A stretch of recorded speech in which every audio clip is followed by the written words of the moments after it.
কোটা সংস্কার আন্দোলন নিয়ে এবার বিস্ফোরক মন্তব্য করেছেন ভারতের পশ্চিমবঙ্গের মুখ্যমন্ত্রী মমতা ব্যানার্জি।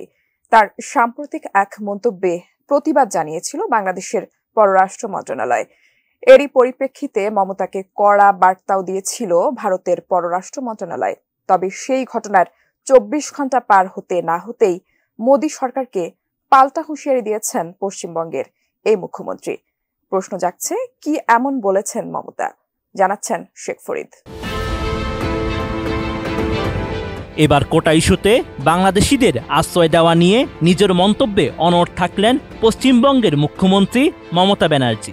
মোদী সরকারকে স্পষ্ট জানিয়ে দিয়েছেন, তিনি যা বলেছেন ঠিকই বলেছেন, জেনেই বলেছেন। এ সময় মমতা দাবি করেন, তার বক্তব্য উদ্দেশ্য প্রণোদিতভাবে বিকৃত করেছে বিজেপি। নিজের মন্তব্য থেকে কোনোভাবেই পিছু হটছেন না তৃণমূল কংগ্রেসের প্রধান। মুখ্যমন্ত্রীর কথায় যা বলেছি ঠিক বলেছি, আমাকে যেন শেখাতে না আসে।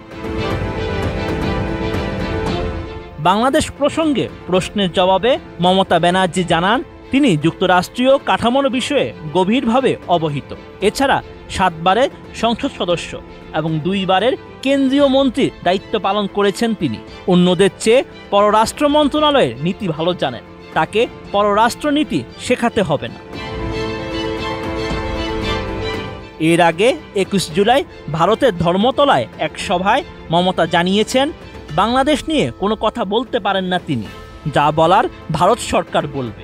তবে বাংলাদেশের কোনো অসহায় মানুষ যদি পশ্চিমবঙ্গের দরজায় আসে তাহলে তিনি ফেরাবেন না, কারণ জাতিসংঘের নিয়ম অনুযায়ী অস্থিরতার কারণে কেউ উদ্বাস্তু হলে পাশের এলাকা থেকে তাকে আশ্রয় দেবে।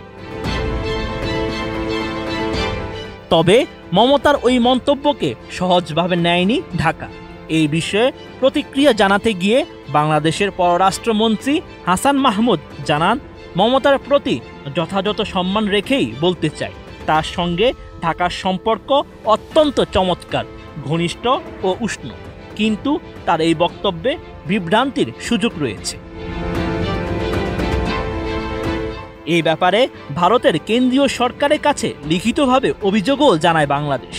এর ফলে মমতাকে কড়া বার্তাও দেয় মোদী সরকার। এ সময় ভারতের পররাষ্ট্র মন্ত্রণালয়ের মুখপাত্র রণবীর জসওয়াল জানান, পররাষ্ট্রনীতি নিয়ে কথা বলার অধিকার রাজ্যকে দেওয়া হয়নি। বিষয়টি একান্তভাবে ভারত সরকারের হাতে, তাই আন্তর্জাতিক বিষয় নিয়ে কোনো রাজ্যের নাক গলানোর প্রয়োজন নেই। যদিও সেই সতর্কতা কার্যত উড়িয়েই দিলেন মমতা ব্যানার্জি। দৃঢ় কণ্ঠে পশ্চিমবঙ্গের এই মুখ্যমন্ত্রী জানান, বাংলাদেশ নিয়ে তিনি কোনো এখতিয়ার বিরোধী মন্তব্য করেননি, যা বলেছেন জেনে বুঝেই বলেছেন। Sheikh Farid, ATN news.